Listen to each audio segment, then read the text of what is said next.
Hey, folks, good evening, and thanks for joining me on Phantoms and Monsters Radio.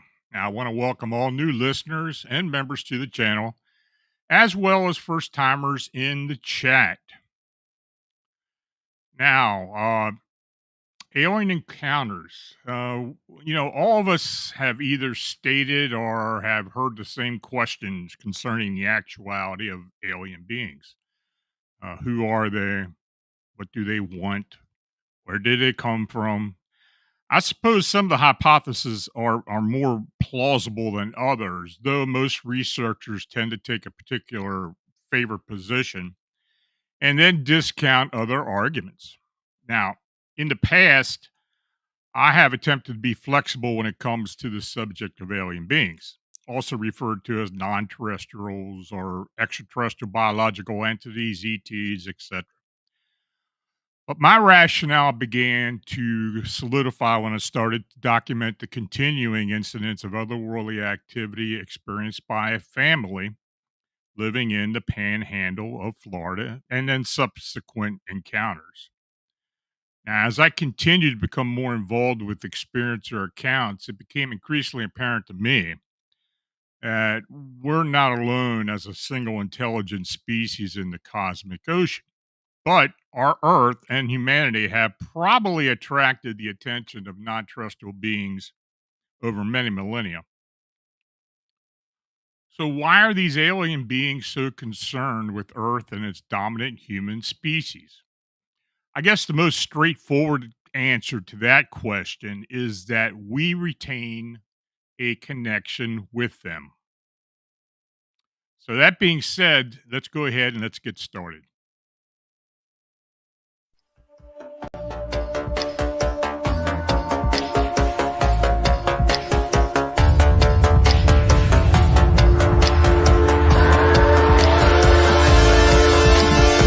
live in a reality of phantoms and monsters. They exist among us, and sometimes they win. Even the devil was an angel once. The world has its own rules, and these rules are not human. Some of us seek answers to the origin and existence of cryptids and the unexplained. Join us as we venture beyond the known and accepted boundaries. Welcome to our nightmare.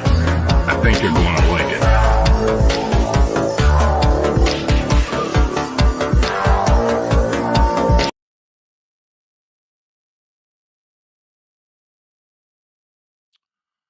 So, before I go any further, I want to mention that this channel is made possible by you clicking on the subscribe and like buttons and by you sharing our programming.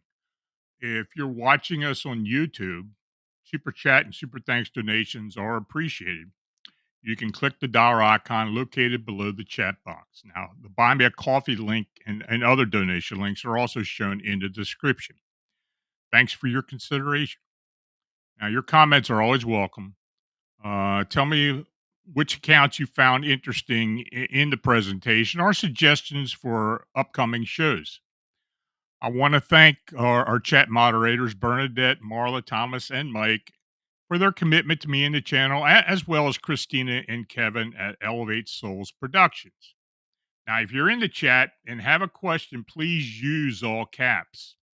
I'll try to get to each one of these after the presentation.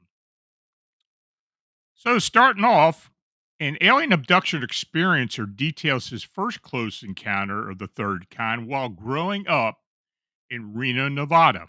He was certain that this was not a dream. Now he tells me, "Hi, I had a close encounter of the third kind when I was about 9 years old, and a close encounter of the first kind when I was 19 and after I had joined the U.S. Army.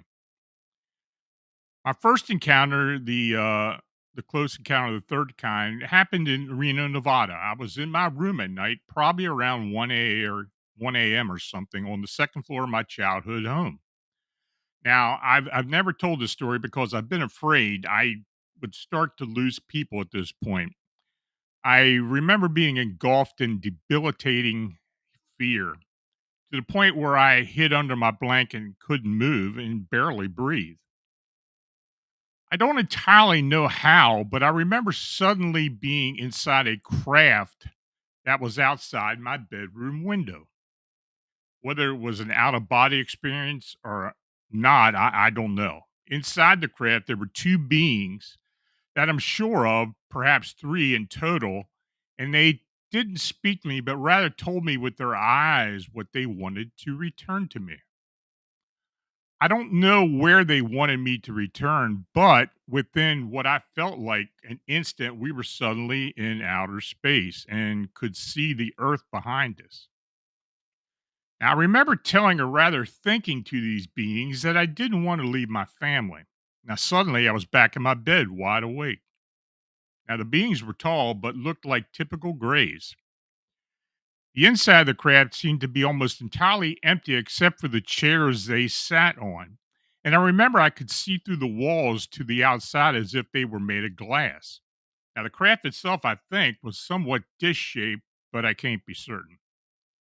Now, very soon after this experience, I was overcome with severe anxiety.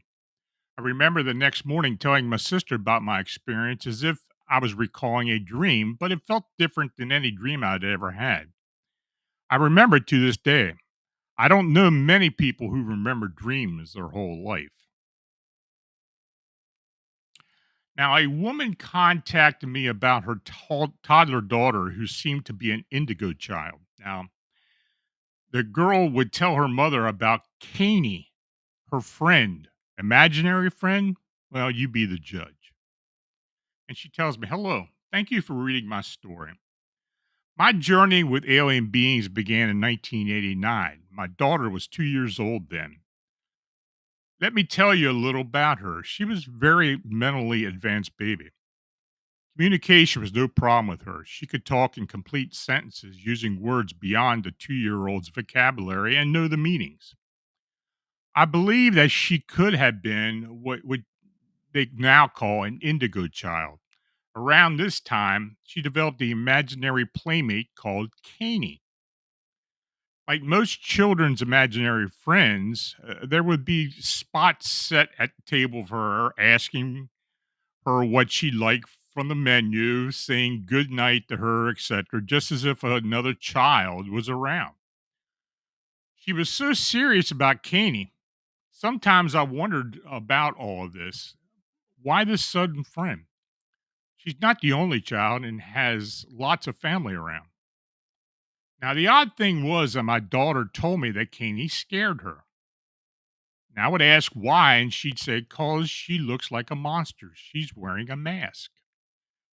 Now, at night, it would scare her if Caney came out of the closet.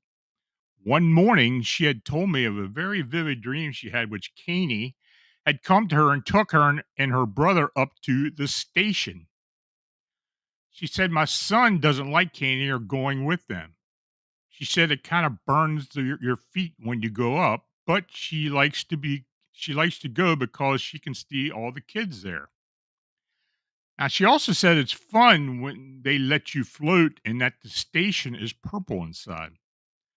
I think she's had a very lucid dream or an interesting imagination. Well, one day while doing dishes and my daughter behind me playing, there was a loud knocking on the door upstairs. No one was home that day other than the two of us. It was knocking in groups of three. I asked her if she heard that, and she said, "Yeah, it's Caney." I was very freaked out by this. I finally got up there, and no one was there. Now, around this time, my daughter told me Caney didn't scare her now. Now, asking why, she replied that she had taken her mask off and looks normal now. Now, all this continued for about 8 or 9 months, and then the day came we went to visit my mom. I was talking to her in the kitchen when I heard my daughter yell, "Mom, there's Caney." I go into the living room, and on my mother's coffee table sits the book Communion. And my daughter happily points at the cover, saying, "Look, it's Caney." I thought about what in the world? I mean, my expression may have said it all. My mother just looks at me and nonchalantly says, "Take it home and read it." I kept saying, "What is it?" Her reply was, "Just read it." So I did just that. It shook my foundations, to say the least. Now, while reading it, I noticed similar experiences with my children, my family, my life. I was terrified. I've always been an open minded person and even believed in life elsewhere, but I was unaware of alien abductions. Now, at the same time, I was becoming so aware of my life and all the strange experience I have ever had and where it was leading. But the biggest awareness was about children and how they experience abductions. Young children haven't been conditioned to believe what society thinks they should believe.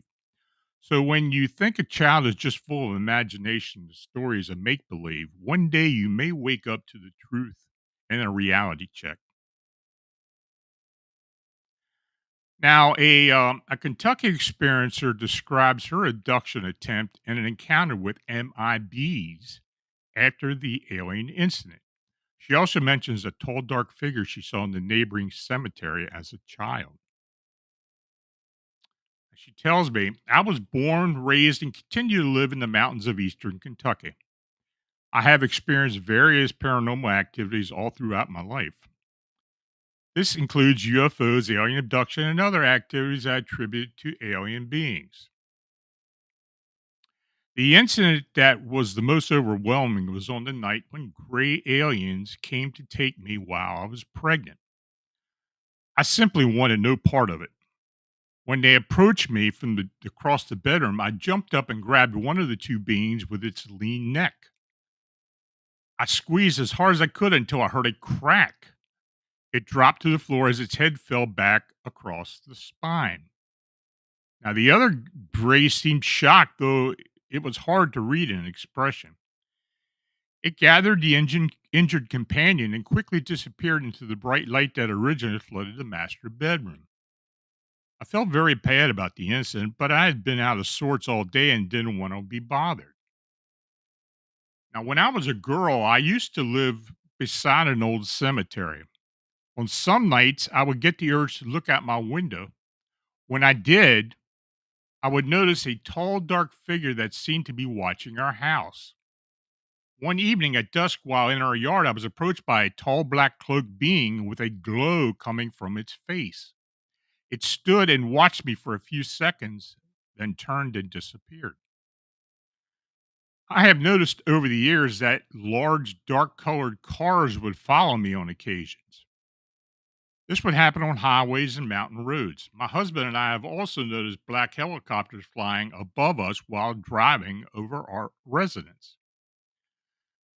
I saw the video and picture you posted about MIBs a few days ago. Now, when I saw the video, it shocked me. In July 2006, a strange incident occurred while my daughter and I were sitting on our front porch. I never heard or saw a car, but two of these men in black appeared from around the side of the house and approached us. The pale faced men were dressed in black silk suits, white shirts, black ties, and fedora dress hats. They each carried a thin briefcase and walked stiffly as they approached. When they reached the steps, they stood still and looked at me. My daughter quickly ran into the house. I then looked into the eyes of the MIB near me. The color was vivid lavender, and I felt compelled to continue looking. After a few seconds, the nearest man in black spoke in a very clear, low pitched voice. It asked if I had experienced any unusual activity that I thought I should report. It was an odd question, but I quickly said no. The being was briefly smiled and thanked me for my time. Both men in black turned and walked toward the road and were soon out of sight. I can't say that I was scared, but I have not had any type of paranormal or alien activity since that MIB visit. I was wondering if people who have had paranormal incidents throughout their lives realize the activity ceases after they are visited by MIBs. Do these MIBs usually appear out of nowhere? I'd appreciate some information. Well, I did contact the experiencer and I answered any follow up questions they had. which is pretty normal for me. I get a lot of questions after I post stuff. Um, and I did pose it to the readers, and the readers did respond with a few suggestions for her, and I forwarded them to her. Now, the following report was submitted to me in December 2008. I conducted a follow up, but have lost contact with the witness since then. Though the witness supplied her name, I chose not to disclose it. I'm posting the original report, which described the experiencer's most recent abduction before contacting me. She states, I went to bed on November 30th, 2008 at 2:10 a.m. Fell asleep and I was woken by a bright light coming through the window, which woke me up. But I couldn't move or speak. The next thing I knew, I was, as usual, on a stretcher lying on a hard table flat on my back. A short gray was there, which lets me know he wants to hurt me. Then a tall gray appears and dismisses the short one with a wave of his hand. He then rubs my forehead and lets me know I'm okay. They communicate with me telepathically. I'm scanned by a machine that looks like an upside down L. Usually that it is all they do, but this time the short one came in and gave me an injection in the inner right upper arm. It hurt badly. Then I was taken to what I call the waiting room to go home, still on a stretcher. Then a bright took my hand. She only had four claws instead of a hand like we have, and said, come with me. I get up and go to her. I'm already scared to death because of the injection and the fact that I had never seen this woman there. Now, this woman had bright red long hair with what appeared to be a crown on her head. She had very white skin with very beautiful dark deep blue slanted upward eyes. She has a small nose and a round mouth and talks like a human, and her mouth moves. She is dressed in a shimmering silver gown with dark purple hooded robe over it. She has on a dark, deep blue diamond shaped stone that glows brilliantly and brightly. She had a very kind and trusting voice. I was amazed at this lady. I don't know if she was a queen or a princess or what. I'm still partly afraid, though, because I don't know what she wants with me. I saw no feet, but her gown dragged the floor. She leads me to a room with children of all ages in it, from small to what I would consider to be teenagers. They all came running up to me as if they knew me and all looked like two people I know and myself. All of them. They were trying to touch me, and most did. Then we went into another room which had embryos and fetuses. There were hundreds, so it seemed, in containers with clear liquid around them. They had tubes and machines coming from them. They also had something over their eyes because of the bright lights. They looked human but had no visible sex organs. Then she says, come on, and we leave. We walk down the hall to what appears to be a large picture window in the house, in a house. She told me to look through it, and I did. What I believe was the future. There were bloody wars in the US and other countries, just graphics, and I was crying. I didn't want to see anymore, and I turned away. She yelled, look. So I did. What I saw this time was death. How people were dying, some sickness, some suicide, others murdered. Some I knew, some I'd seen before, and some I don't know. Finally, I told her I'd seen enough and refused to look back at the window. She kept saying, we're not through, repeatedly. And I kept saying, no, no. Then I was back in my bed, and for a while I couldn't move or speak. But as soon as I could, I asked my husband where the bright light went and where did the grays and the woman go. He said he didn't see anything unusual. I got up at 6 a.m., tired and drained of energy. When I went to put my clothes on, I noticed welt marks on both sides of my abdomen. As the day went on, the welt on my abdomen got redder and looked like some kind of scratch. Now, by night, they were red. Pictures were taken of all areas that day and at night, and I had one appear on my upper right arm. I had nightmares that night also. I have never seen that woman before or shown anything or walked on that craft. Yes, I'm scared to death, but I know my life must go on. Just pray they don't come back. Now, this experiencer had two other abductions during the time of my investigation with her. Now, she kept records, which indicated that the encounters occurred every year. So during that time and since, I've had no reason to doubt her account. And many times, these experiences who have repeated encounters, even abductions, they do seem to work on a schedule many times, either yearly or monthly or maybe worse. So that that kind of indicated to me that she was telling me the truth.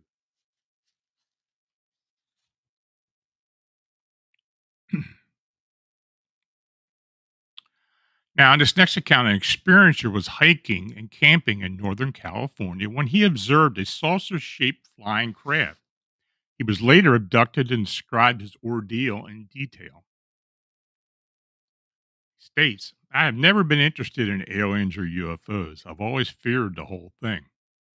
I remember seeing the movie Signs when I was about 12, and it literally terrified me for weeks. But I've thought of this phenomena as science fiction until I experienced something that I presume most people won't believe.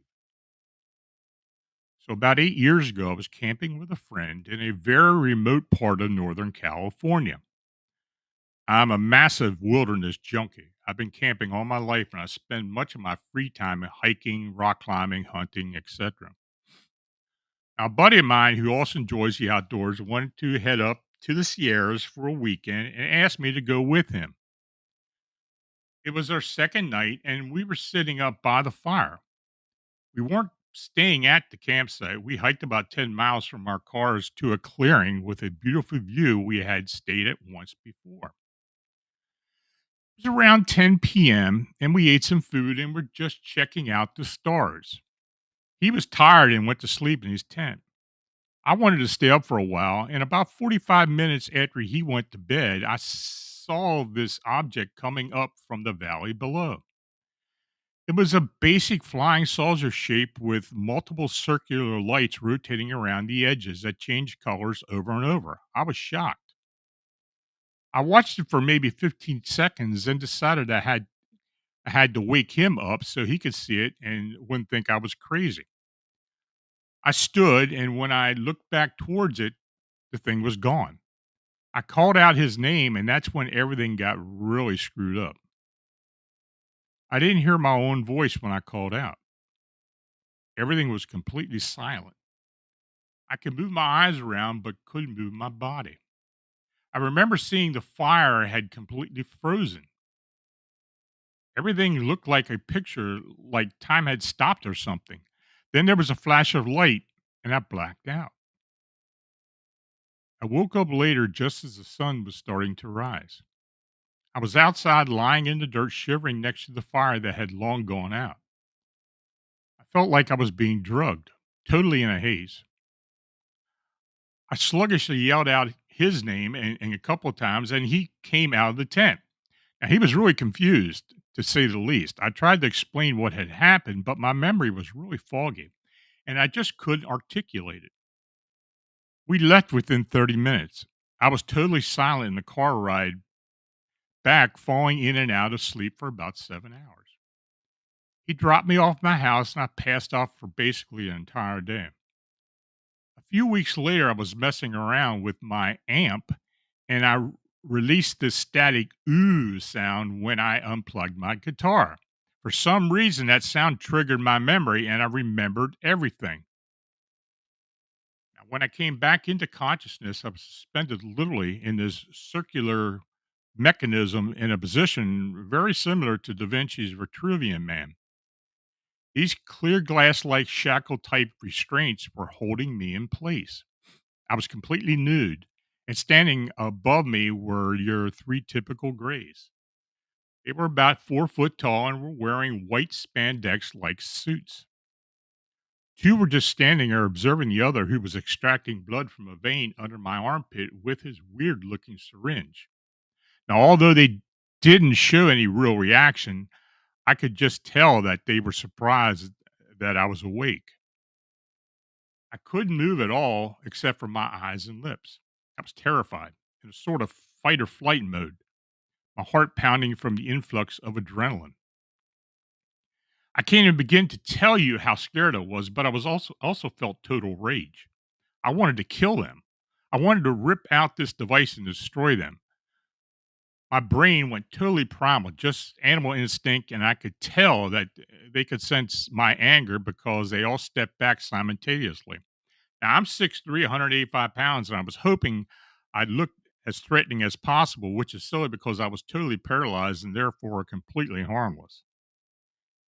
Two of them disappeared from my view and presumably left the room. The other one was just staring at me, void of any emotion.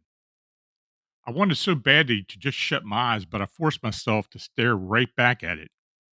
I'm trying my hardest not to blink.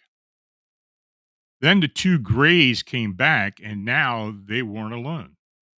I honestly couldn't believe my eyes. Standing behind them were two very tall, very human like beings, a male and a female that looked like Norse gods. They both had bright golden hair and beautiful eyes. The males were dark blue and the females were violet. I suppose they are what the UFO community refers to as Nordics. This was quite bizarre to me. My family descended from Sweden, and I'm very Nordic looking with blonde hair, blue eyes, the works. Now, I know this is cliche, but I heard a feminine voice in my mind. For some reason, I could understand what she was telling me, although it wasn't like she was saying anything in English. It's hard to explain, but I just knew. She told me something like, "Be calm, you're not in danger." I relaxed and asked her what they wanted with me, and she said that they were just checking up on me. I practically blacked out after hearing that. I asked her what she meant. She said that they had saved me when I first came into being. I immediately knew exactly what she was talking about. I was born practically 2 months premature. My mother was horribly sick during labor. We both had fevers of 104. The strange thing is, the doctors has absolutely no idea what was wrong with this. I was given 2 spinal taps. My mother was given 3. I spent 4 nights in that bubble housing ICU thing. There was a decent chance I was going to die. Then one day I started getting better and made a full recovery. The doctors were very worried that the whole ordeal might have permanently damaged my body and possibly my brain, but I was totally fine. So I asked her, "Why did you save me?" This time I heard a deep male voice stating, "This is a conversation for a later time." I asked him if they were human. He said no. I was confused considering that they looked quite human. I asked him if the man had come. Asked him if uh, the man had come from then. He said yes, that it had come here 200,000 years ago and created mankind by combining their DNA with that of our primate ancestors. I wanted to know why they looked especially like me more than other humans. He stated that many males of their kind found female humans attractive and mated with them. This directly passed on some of their physical features to Nordic people. I wanted to know more, but they declined and said it was time for me to go back. I blacked out instantly and was woken up by the extinguished campfire, clothes on and shivering. I understand that this sounds ridiculous and very impossible, but it happened, and I don't know what to do. I've been completely lost since the encounter so many years ago, but I already feel relief after writing to you.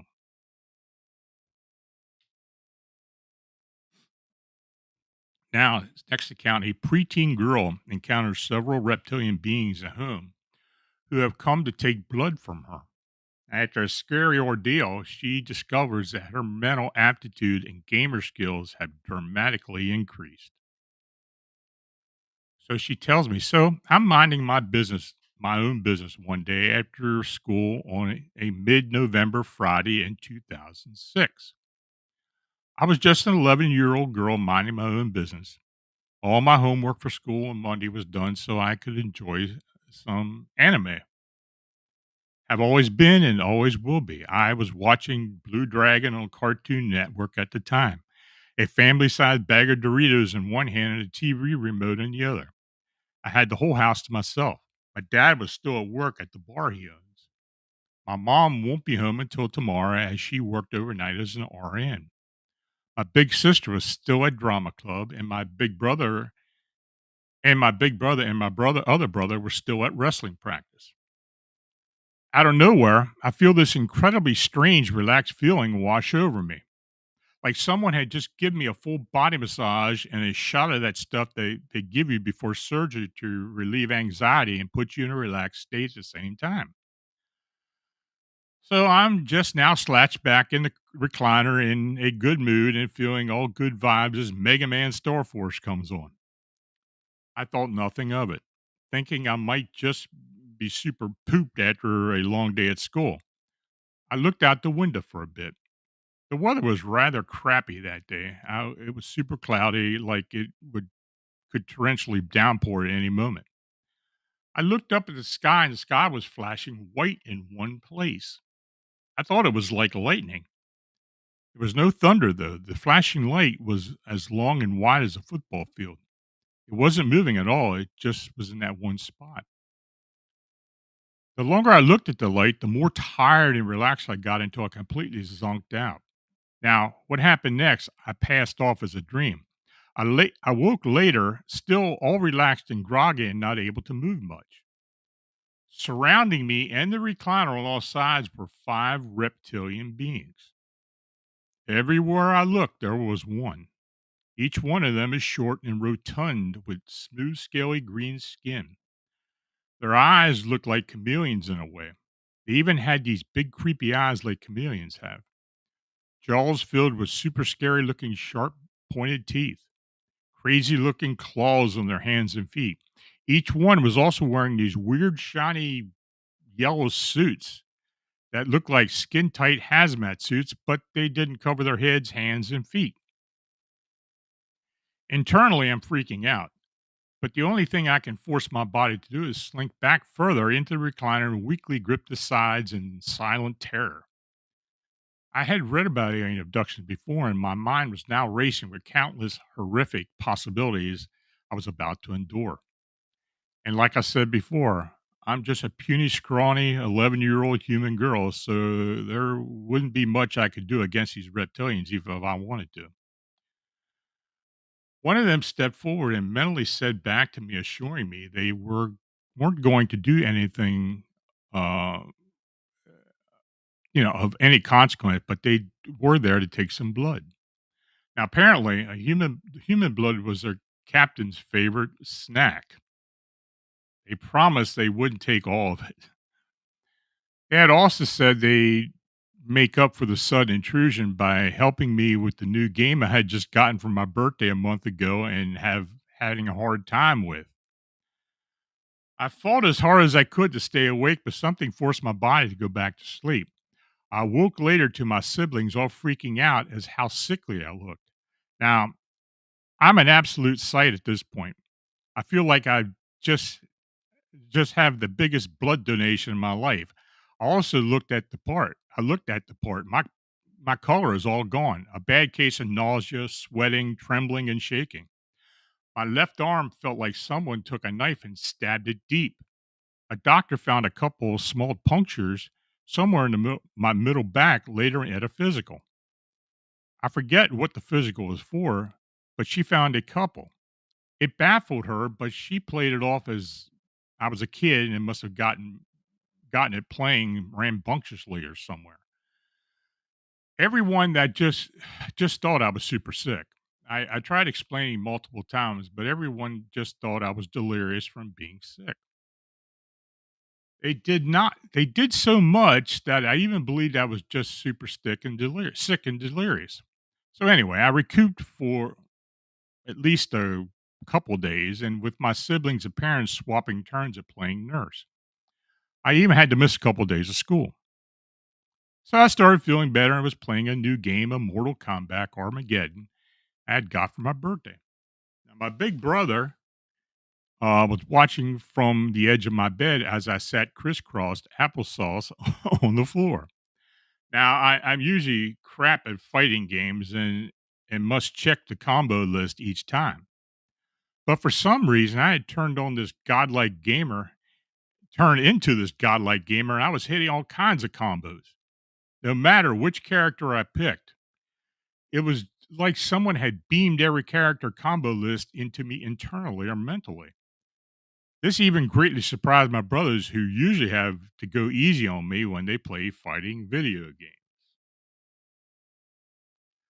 So I got back to the experience and they sent more information.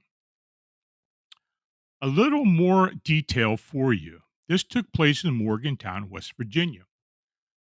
I got part two of this encounter. I told all my school friends about it. They, being kids like me, believed every word of it. You know, that Christmas break, every one of my friends that I had said that they had been approached around town by these two weirdly jolly teenagers who acted like they were programmed almost to be friendly, smiley, and charismatic as one could be, and who claimed to be my cousins and not to believe my silly story as I was just playing around. What's even stranger is they'd be able to answer any questions asked about me. It was a boy and a girl. Also, every time they appeared, they said a black van with tinted windows would also be seen either parked in the area or follow them before pulling out to park somewhere else. The boy had fluffy black hair parted to the left. His eyes were described as too blue, like someone didn't know what the actual color human blue human eyes was and just added the whole bottle. He would always appear wearing a black winter coat with a fur collar, some blue jeans, and some boots. He had a sing-song, preppy style voice, like he was about to burst into a musical at any moment. The girl had short, dull, purple dyed hair. Her eyes were described as different colors each time, like someone couldn't settle on a color, like a TV channel and kept changing it. She would always appear wearing a black striped beanie with a glittery bobble on the tip and black boots with dark purple sweatpants. She had a cold style voice. Now, my dad had also told me of his bar regulars that he's chummy with. And he even said that there was a weirdo that came in a time or two to decry my story. It was this rather short, stocky black gentleman with a bald head, big bushy beard, and always dressed in Waynesburg University hoodie, work pants, and some work boots. He wore sunglasses and refused to take off multiple times. My dad said he tried to act too chummy with everyone, would drink way more than humanly possible, and would often mispronounce common basic human words or English that everyone should be able to say regardless of language. It started to get weird, so I stopped telling people for a while. Now, I received the following correspondence from a reader in Minnesota. Following the abduction of the writer's parents, they were giving a prophetic message. Hi, Lon. I have been reading your blog for a few months, especially after I came across the experiences of David Eckhart and his family. To some people, these incidents may be mere imagination, but my experiences are just as strange and frightening. To begin, I'm in my mid 70s, and these experiences take place over 15 years, starting when I began my law practice in 1972. I had lived in Ontario, Canada all my life, but eventually moved to the United States and became a citizen.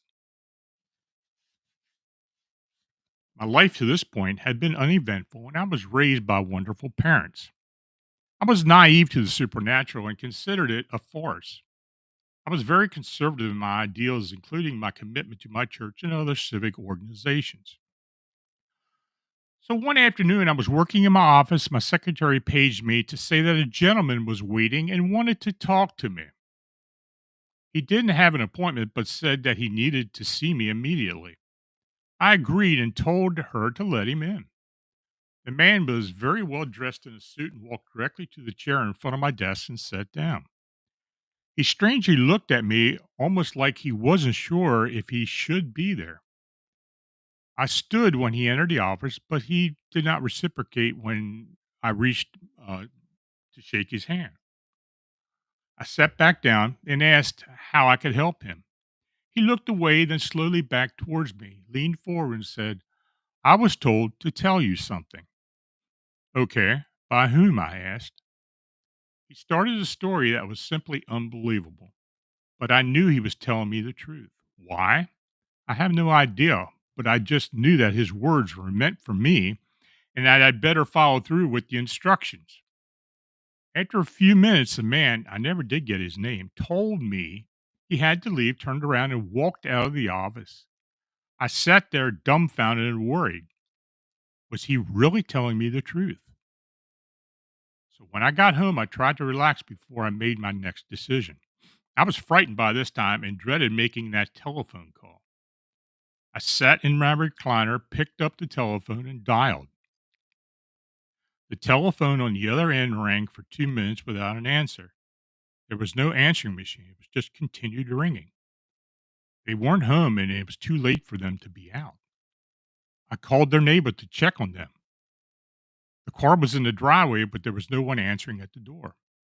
The neighbor contacted the police, who arrived and entered the house. There was uneaten food on the table, and the television in the dining room was on. They were gone. My parents were abducted. The mystery man in my office had told me that he was approached earlier that day by a young woman who had an odd manner of speech and looked out of place because she wore strange brown hooded ponchos. He had been eating in a local diner when this woman simply walked over to his booth and sat down across from him. She looked into his eyes and he started to feel as if he was drugged. She told him where to find me and give me these instructions. I was to stay home tonight and to call my parents. They will not answer. They are with us. We need to talk to you. You must do as you have been instructed. I was utterly scared. What was going to happen to my parents and what was going to happen tonight? I prepared for the evening the best way I knew. I just sat and watched television until something happened, but it didn't take long. About an hour after I had started to watch television, the power went out, including the neighborhood and, from what I could gather, much of the city. I looked out the window. It was very dark. I walked over to my recliner and started to sit down when I heard a clicking sound coming from the hallway. I looked into the direction of the hallway and noticed something moving towards me. It had a metallic look to it, but also seemed to be cloaked and almost invisible. As I stared at this form, it began to speak to me in English, but very deliberate. Please calm and listen. You're safe. Your parents are safe. It had to be done. There's no explanation that you could understand. I asked when my parents returned. The answer was, they will return when ready. Then the form backed up and disappeared. Ready for what? I asked myself. That was March of 1972. I received 6 more visits by similar but different beings and with the same message. The last visit was 1987, just before Christmas. My parents have never returned. There was an attempt by the authorities to search for them, but there was no evidence available, and the case quickly went cold. I eventually got married and helped raise a son. My wife and I are very happy. She knows about my ordeal and, like I, wonders if they will ever return one day. Over the years, I've been in contact with others who have had same or very similar experiences. Many of these people have not told their story. I felt it was time to tell mine. I forward this summary at your discretion. I enjoy your daily post immensely. Best to you. Now, this account was forwarded to me about the same time I started investigating the David Eckhart encounters and abductions. Rosario's scenario is a bit scary and may verify some concerns involving alien intentions. Now, in our conversations, Rosario seemed very sincere and demonstrated spontaneous emotion when certain subjects were discussed. And she tells me, I want to thank you for allowing me to tell my story. I have been a subscriber to your site for over a year, and it has inspired me to open up so others may be made aware of the complications that humans may face after an abduction by alien beings. One early morning during the late summer of 1990, I woke from a very deep sleep. It was 3:35 a.m. and still dark outside, though I'd been up an hour or so since it was harvesting time on the farm. I was feeling nervous as my heart pounded heavily. I sensed that there was someone in my bedroom, but all I could see was a spot of light in the corner of my dresser. Suddenly, several hands grabbed me from all around the bed. I attempted to scream, but couldn't move or say anything. Nothing came out of my mouth. Within seconds, I found myself lying on a cold, hard table, completely nude and terribly uncomfortable. I looked around me, and there were four small beings uh, in hoods and loose robes standing around me.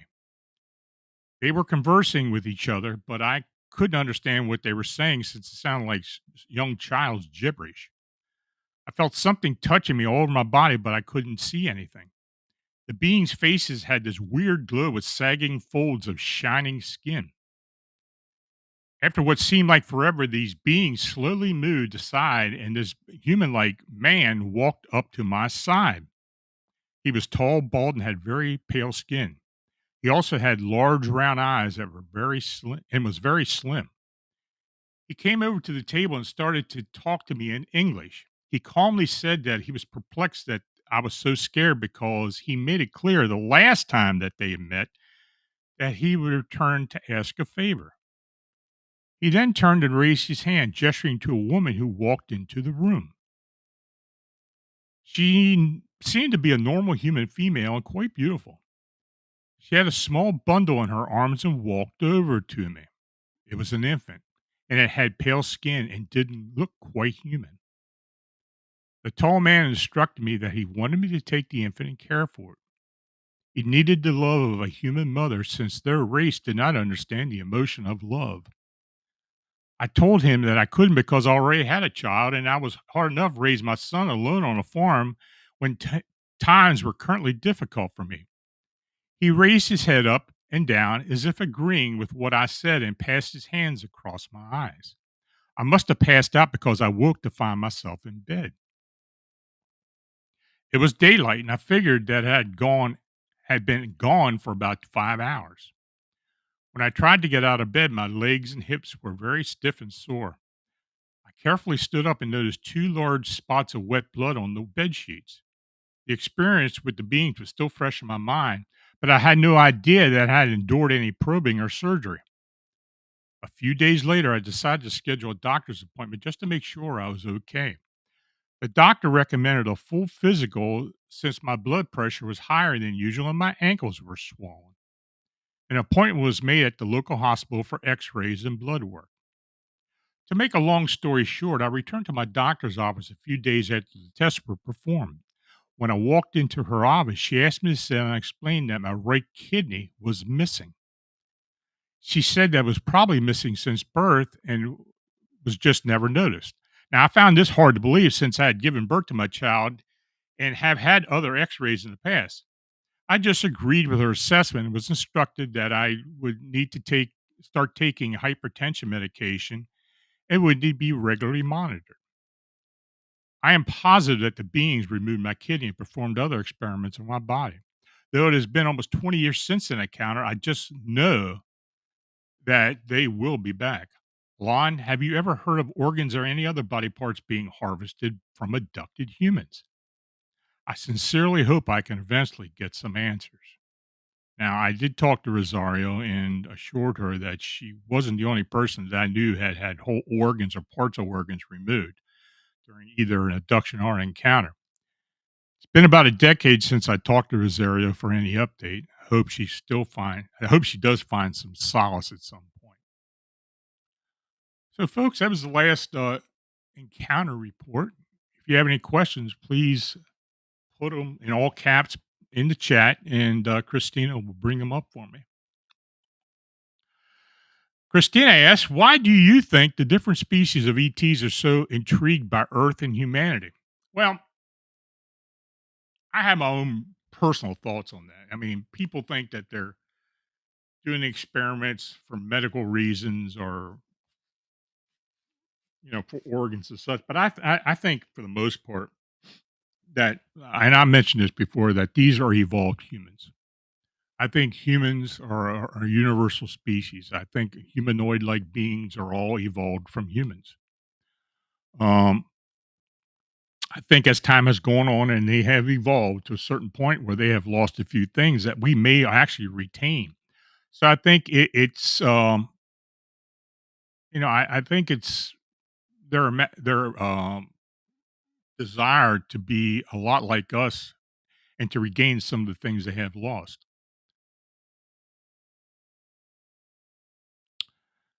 Christina asked, "Do you think reptilians and greys are of a lower vibration, and that is why they are more predominantly seen talked about among humanity?"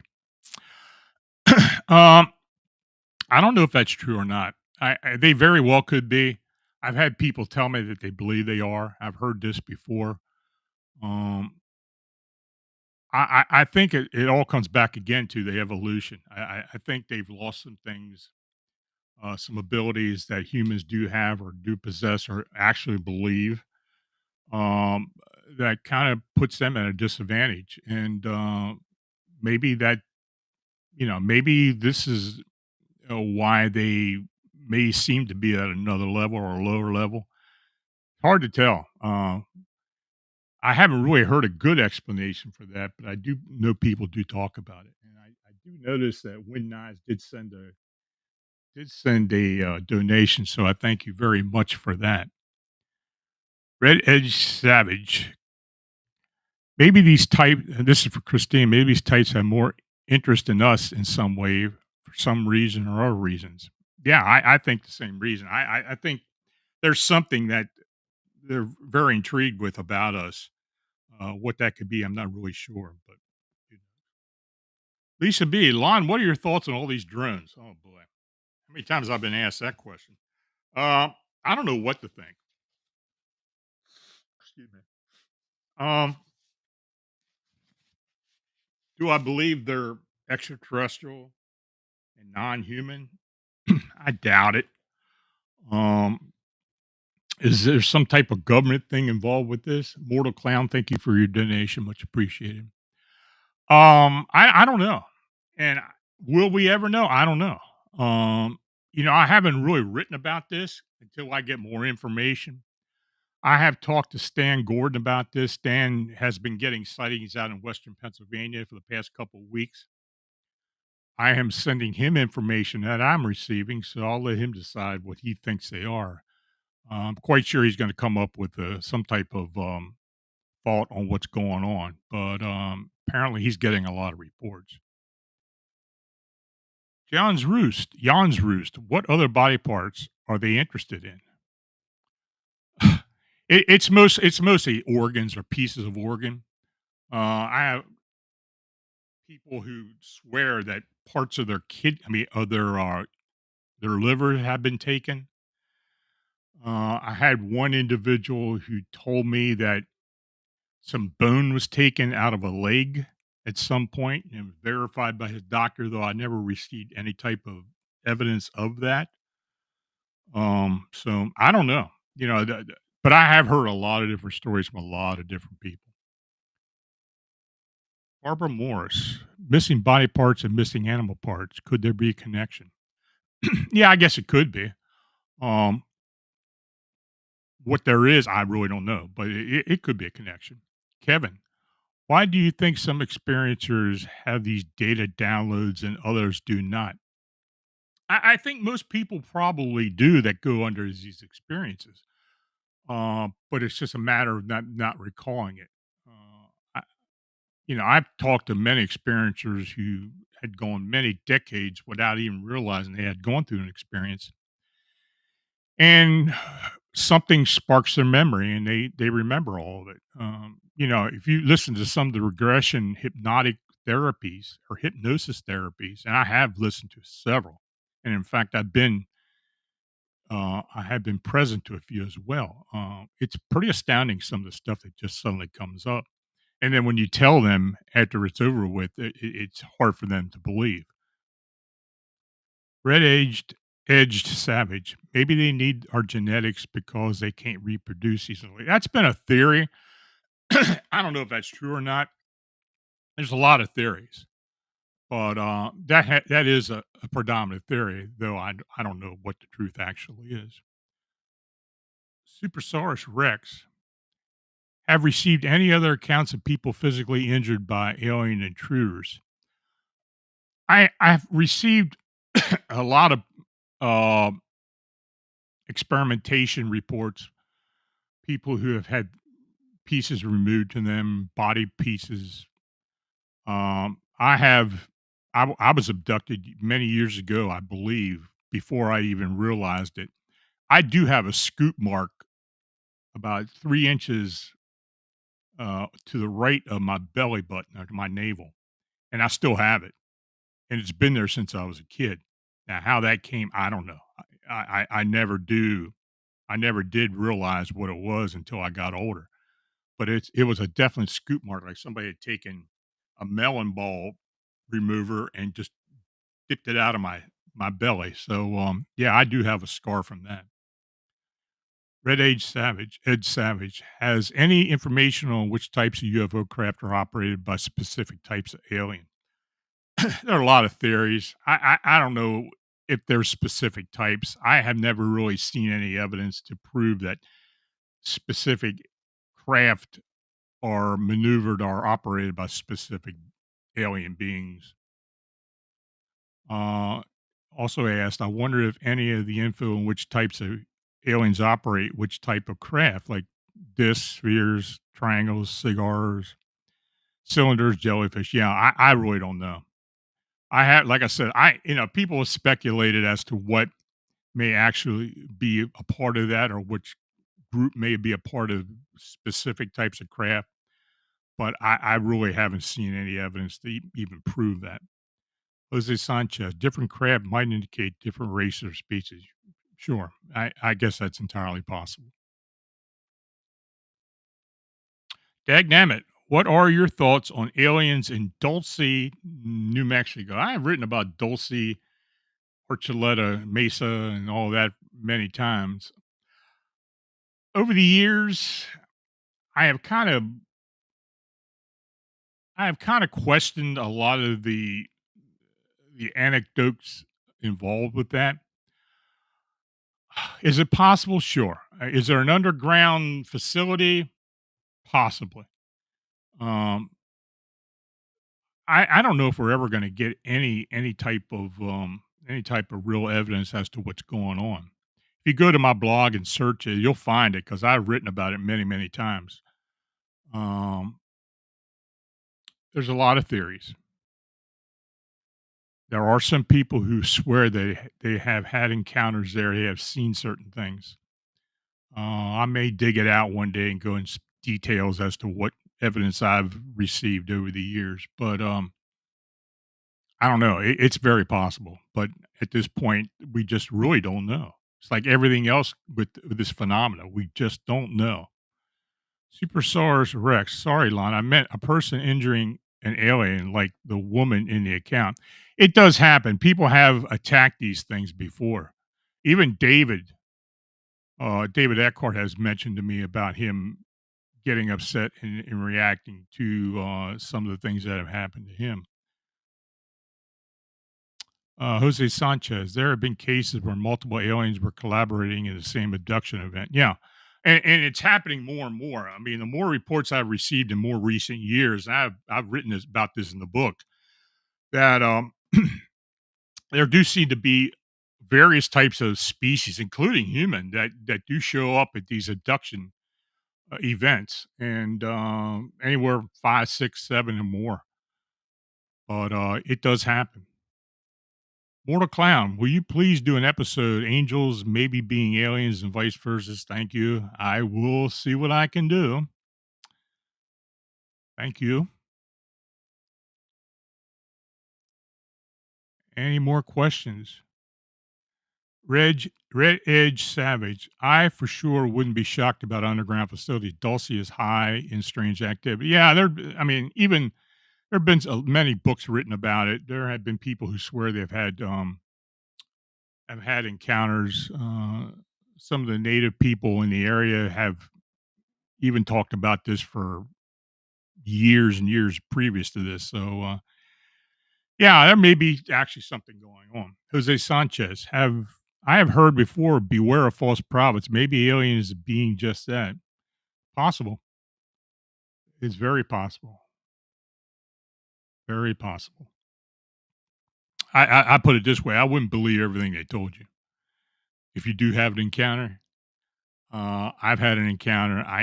In my case, I believe a lot of what they told me may very well have been true, but it's all a matter of perception. What do they perceive and what do you perceive, and what's the truth.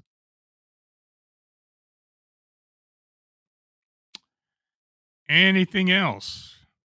I think that's it. Well, folks, thanks to each and all of you for watching and chatting. If you donate, it's truly appreciated, and your support is what makes this all possible. So please like, subscribe, and share. Now, if you have a sighting or encounter report that you'd like to be considered for the personal report show or post on Families of Monsters, please forward to my email at lonstrickler@familiesofmonsters.com. So, I just want to wish everybody a happy holiday, Merry Christmas, whatever your persuasion, and you have a safe weekend. I don't know if I'm going to have a show next Friday night. I may, but we'll see. It's between the holidays. I may have some things going on, but I'll let you know it long before that. So until we meet again, stay healthy and safe, and good night. Thank you.